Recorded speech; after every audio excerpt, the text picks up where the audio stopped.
Hello friends, இன்றைக்கி இந்த வீடியோவில் அரிசி ரொட்டி எப்படி செய்யலாங்கிறத பார்க்கலாம்.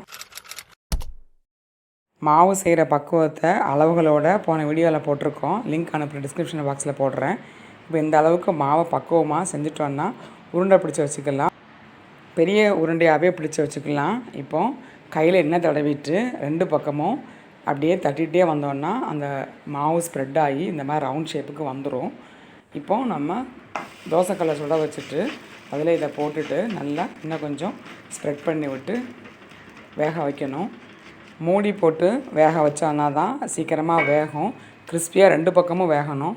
இப்போ இதுக்கு தேவையான சட்னி பொரிகடலை, தேங்காய், பூண்டு, சின்ன வெங்காயம், பச்சை மிளகாய், கொஞ்சம் கல் உப்பு எல்லாத்தையும் போட்டு நல்லா மிக்சியில் சட்னியை கொஞ்சம் தண்ணி விட்டு அரைச்சிக்கலாம். இந்த அளவுக்கு கன்சிஸ்டன்சி இருக்கணும்.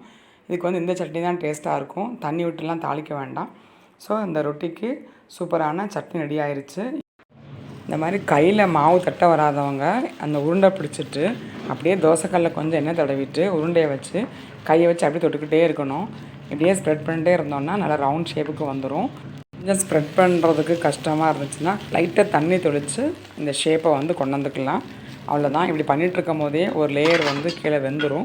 இப்போ அப்படியே சட்டாவே வச்சு பரட்டி போட்டுட்டு அடுத்த லேயரையும் வேக வைக்க வேண்டியதுதான்.